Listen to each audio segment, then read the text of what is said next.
दोस्तों, आज फिल्मी झरोखा की आवाज भारी है, मन बोझिल है, दिल में एक हूक सी उठती है, क्योंकि आज हम बात कर रहे हैं उस महान कलाकार की जिसने सिर्फ पर्दे पर नहीं, लोगों के दिलों में घर बनाया था।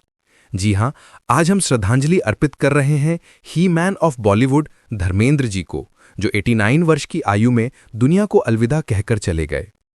कहते हैं दोस्तों, कुछ लोग चले जाते हैं पर पीछे ऐसी छाप छोड़ जाते हैं जिसे मिटाना नामुमकिन होता है, और धर्मेंद्र जी का सफर, उनके जैसा सफर कोई दोबारा नहीं जी सकता। 8 दिसंबर 1935 को पंजाब के साहनेवाल में जन्मे धर्म सिंह देओल बचपन से ही फिल्मों के दीवाने थे। परिवार साधारण, सपने असाधारण और जिद इतनी कि एक बार तय कर लिया तो पीछे मुड़कर नहीं देखा। बैंक में नौकरी करते थे, लेकिन फिल्मों के लिए पागलपन ऐसा कि एक बार किसी पत्रिका में टैलेंट हंट देखकर सीधे मुंबई पहुंच गए। और दोस्तों, वहीं से एक दंत कथा का जन्म हुआ। शुरुआती दिनों में संघर्ष, न पैसा, न ठिकाना, न पहचान, बस एक चेहरा, एक सच्चाई और एक ईमानदार मुस्कान। कई साल दरवाजे खटखटाते रहे, छोटे छोटे रोल मिले, लेकिन कैमरे ने जैसे पहली बार ही उन्हें पसंद कर लिया था। 186 से 190 फिल्मों के सफर में धर्मेंद्र ने हर रूप निभाया। एक्शन हीरो, रोमांटिक हीरो, देसी नौजवान, कॉमिक टाइमिंग का उस्ताद और भावनाओं से भरा पारिवारिक किरदार।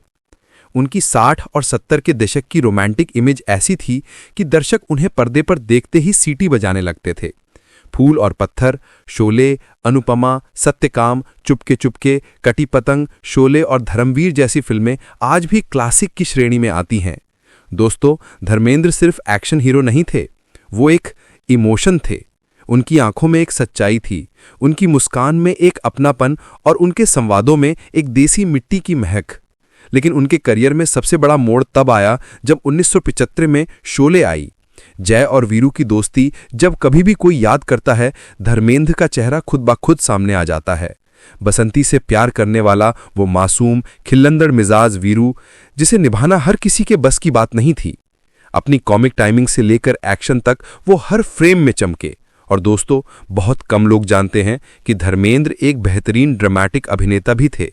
सत्यकाम आज भी उनकी सबसे शक्तिशाली परफॉर्मेंस मानी जाती है, जो शायद बॉलीवुड के इतिहास में टॉप 10 परफॉर्मेंस में गिनी जाती है।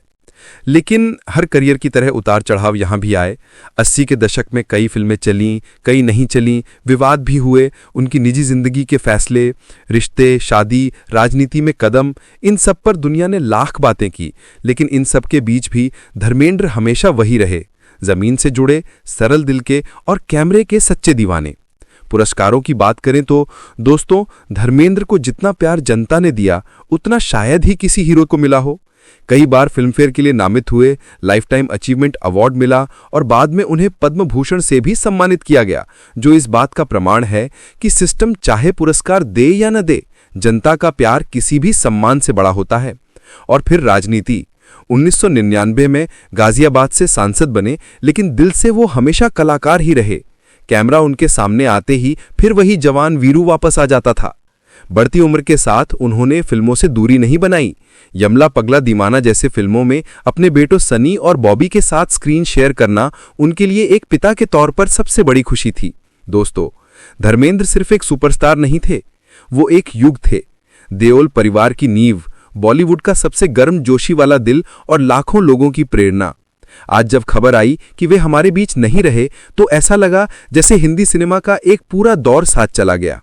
एक ऐसा दौर जिसमें मासूमियत थी, सच्चाई थी, मेहनत थी और दर्शकों के लिए एक अटूट प्रेम था। धर्मेंद्र जी, फिल्मी झरोखा की ओर से आपको सादर नमन। आप नहीं रहे, लेकिन आपका काम, आपकी मुस्कान, आपका अंदाज, आपकी फिल्मों की खुशबू हमेशा हमारे दिलों में जीवित रहेगी। अलविदा धर्मेंद्र जी, आप सिनेमा में नहीं, यादों में अमर रहेंगे।